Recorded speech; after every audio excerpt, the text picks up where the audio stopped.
ব্যক্তি বিশেষে সকলোৰে ৰুচিসমূহ পৃথক। কোনোৱে যদি গীত গাই ভাল পায়, কোনোৱে আকৌ নৃত্য, কোনোৱে যদি অভিনয় কৰি ভাল পায়, কোনোৱে আকৌ ছবি আঁকি। কেৱল মাত্ৰ শিক্ষাগত অৰ্হতাই যে এজন ব্যক্তিক জীৱনত সফল কৰিব তেনে নহয়। কিছু ৰুচিসম্পন্ন মাধ্যমৰ যোগেদিও এজন ব্যক্তিক জীৱনত প্ৰতিষ্ঠিত তথা সাফল্য কৰাৰ বিভিন্ন উদাহৰণ আমি বিভিন্ন সময়ত দেখা পাওঁ। হয়, আপোনালোকে চাবলৈ আৰম্ভ কৰিছে বালিপাৰা বাজ। বালিপাৰা বাজৰ দৰ্শকসকলক আজি আমি দেখুৱাম এখন বিশেষ চিত্ৰকলা নিকেতন। হয়, মই বৰ্তমান উপস্থিত আছোঁ বালিপাৰা মাজমজিয়াত অৱস্থিত চিত্ৰলেখা কলা নিকেতনত। আৰু এই যি চিত্ৰলেখা কলা নিকেতন আজি প্ৰায় বিগত বহু বছৰ ধৰি বালিপাৰাত খুব সুন্দৰৰূপে এখন চিত্ৰকলা নিকেতন চলি আহিছে। তাৰে মই আজি পৰিৱেশ আপোনালোকক দেখুৱাবলৈ যত্ন কৰিম।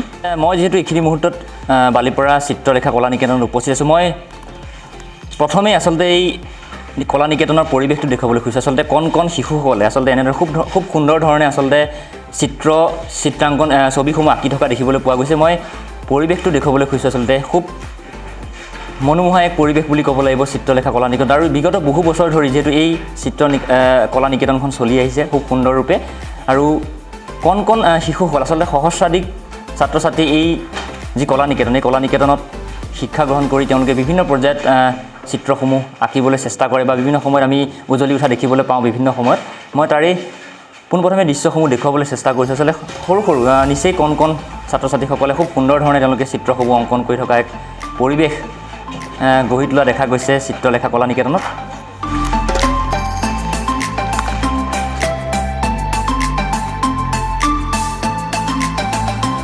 হয়, আমাৰ সৈতে বালিপাৰা চিত্ৰলেখা কলা নিকেতনৰ লগত জড়িত থকা বালিপাৰাৰ যুৱক দীপাংকৰ নাথ আমাৰ সৈতে আছে। আমি তেওঁৰ পৰা সবিশেষ জানিম যে তেওঁ এই যি কলা নিকেতনখন খুব সুন্দৰ ধৰণে তাৰ বিগত বহু বছৰৰ পৰা তেওঁ যেতিয়া চলাই নিছে, আগন্তুক দিনতো তেওঁ কেনেধৰণে এই নিকেতনখন চলাই নিব, মই সেই সম্পৰ্কে তেওঁৰ পৰা সবিশেষ জনাৰ চেষ্টা কৰিম। কি ক'ব দাদা, যিহেতু এক সুন্দৰ পদক্ষেপ বুলি ক'ব লাগিব আচলতে বালিপাৰাৰ নিচিনা এক বৃহত্তৰ অঞ্চলত আপুনি বিগত বহু বছৰ ধৰি এক চিত্ৰলেখা কলা নিকেতন নামেৰে এই যি চিত্ৰকলা নিকেতনখন আপুনি চলাই আছে, খুব ধুনীয়া ধুনীয়া ছবি ইতিমধ্যে এই কণ কণ ছাত্ৰ ছাত্ৰীসকলে আঁকি থকা আমি দেখিবলৈ পাওঁ। কি ক'ব?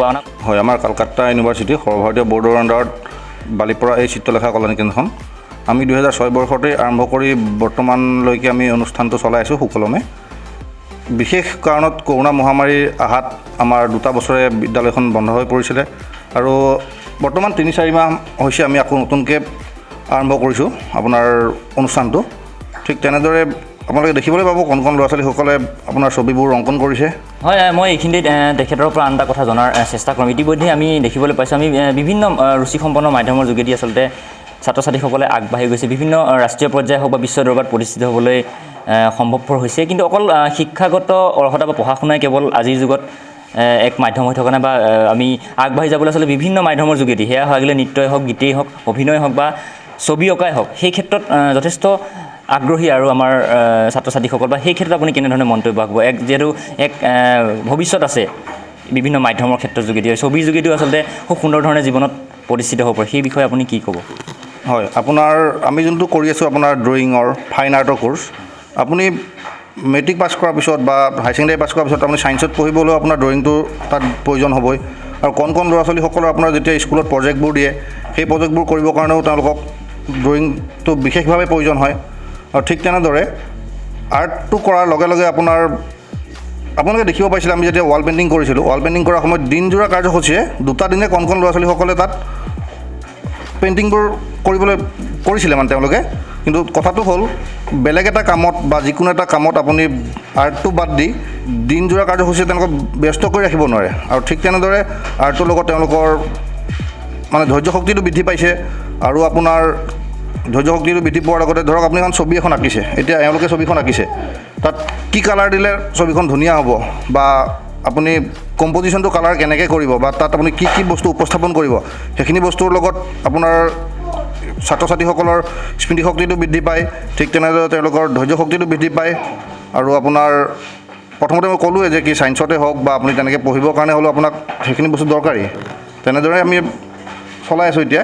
হয়, নিশ্চয়কৈ খুব সুন্দৰ কথা কৈছে। আচলতে বিভিন্ন ক্ষেত্ৰত আচলতে ছবিৰ যি প্ৰভাৱ আমি দেখিবলৈ পাওঁ আৰু যথেষ্ট প্ৰয়োজনীয় এক সম্পদ বুলি ক'ব পাৰি আজিকালি পঢ়াৰ ক্ষেত্ৰতে হওক বা বিভিন্ন প্ৰজেক্টৰ ক্ষেত্ৰতে হওক চিত্ৰাংকনৰ যথেষ্ট মূল্য বৃদ্ধি পাবলৈ আৰম্ভ কৰিছে আমাৰ সৈতে যিহেতু দীপাংকৰ নাথ আছে মই শেষত তেওঁৰ পৰা আন এটা কথা জনাৰ চেষ্টা কৰিম ইতিমধ্যে আপোনাৰ যি কলা নিকেতন এই কলা নিকেতনত যদি কোনো ইচ্ছুক ব্যক্তিয়ে অংশগ্ৰহণ কৰিবলৈ চেষ্টা কৰে বা বিচাৰে কেনেধৰণে যোগাযোগ কৰিব সেই বিষয়ে মই জানিম আমাৰ ছানডে ক্লাছ হয় ছানডে তোমাৰ 9টা বজাৰ পৰা 11টা বজালৈকে ক্লাছ হয় আৰু আমি এই চিত্ৰলেখা কলা নিকেতনখন বালিপৰা মজলীয়া বিদ্যালয়তে আমি কৰি আছোঁ আৰু আহিলে আমাৰ ইয়াত 9টা বজাৰ পৰা 11টা বজালৈ ছানডে থাকাই হয় আহিলে তেওঁলোকে যোগাযোগ কৰিব পাৰিব আৰু কণ্টেক্ট নাম্বাৰটো আপোনালোকে তলত দিছেই যিহেতু তাত চাইও কণ্টেক্ট কৰিব পাৰিব আৰু আমাৰ সৰ্বভাৰতীয় বৰ্ডৰ আণ্ডাৰতে এক্সামবোৰ হয় আৰু আমাৰ অক্টোবৰ নৱেম্বৰ মাহত এক্সামবোৰ হয় যিহেতু আমি ইয়াত ফৰ্মবোৰ ফিল আপ কৰাৰ পিছত আমি কলকাতা পঠাব লগা হয় তাৰপিছত তেওঁলোকে এডমিট পঠায় আৰু ছেকেণ্ড ইয়াৰৰ পৰা ধৰক 50 ইয়াৰ যিটো বি ফাইন বা এম ফাইন কৰিবলৈ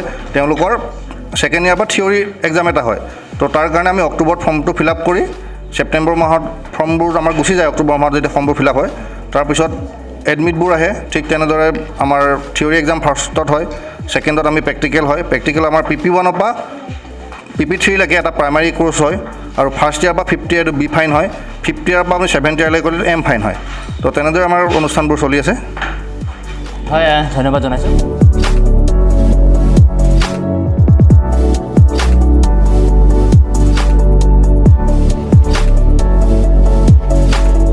মই যিহেতু চিত্ৰলেখা কলা নিকেতন আছোঁ আৰু মই এইবাৰ কণ কণ শিশুসকলে ছবি যিহেতু অংকন কৰি থকা দেখিবলৈ এক মনোমোহা দৃশ্য দেখিবলৈ পোৱা গৈছে মই এগৰাকী কণমানি ইয়াত দেখিছোঁ আৰু খুব সুন্দৰ ধৰণে তেওঁ চিত্ৰাংকন ছবি আঁকি থকা আমি দেখিবলৈ পাইছোঁ কোন ক্লাছত পঢ়া তুমি 3 হয় দেখিবলৈ পাইছে ক্লাছ 3ত পঢ়ি আচলতে কিন্তু খুব সুন্দৰ ধৰণে তেওঁলোকে আচলতে চেষ্টা কৰিছে প্ৰয়াস কৰিছে যিহেতু বহুখিনি ছাত্ৰ ছাত্ৰী ইয়াত চিত্ৰলেখা কলা নিকেতনত চিত্ৰসমূহ অংকন কৰি আছে মই এগৰাকী ছাত্ৰীৰ কাষলৈ যোৱাৰ চেষ্টা কৰিছোঁ খুব সুন্দৰ ধৰণে তেওঁ এক চিত্ৰ অংকন কৰি থকা দেখিবলৈ পাইছোঁ তুমি কাক আঁকিবলৈ চেষ্টা কৰা মই বুদ্ধদেৱক ড্ৰয়িং কৰিছোঁ হয় দেখিবলৈ পাইছে বুদ্ধদেৱক খুব সুন্দৰ ধৰণে তেওঁ আঁকিবলৈ যত্ন কৰিছে কিমান দিনৰ পৰা তুমি এই চিত্ৰলেখা কলা নিকেতনৰ লগত জড়িত মই 8 বছৰৰ পৰা ইয়াত কৰি আছোঁ শিকি আছোঁ আৰু মই মহাবিদ্যালয়ৰ পৰা এখন মেগাজিন মোৰ আৰ্ট দিছিলোঁ তো মোৰ তাৰ পৰা চিলেক্ট কৰি এইটো পাব্লিছ কৰিছে কোন মহাবিদ্যালয় তেজপুৰ মহাবিদ্যালয় হয় নিশ্চয়কৈ দেখিবলৈ পাইছে তেজপুৰ মহাবিদ্যালয়ত প্ৰকাশ পোৱা এখন আলোচনীত তেওঁ ইতিমধ্যে তেওঁৰ চিত্ৰ তেওঁৰ প্ৰকাশ পাইছে খুবেই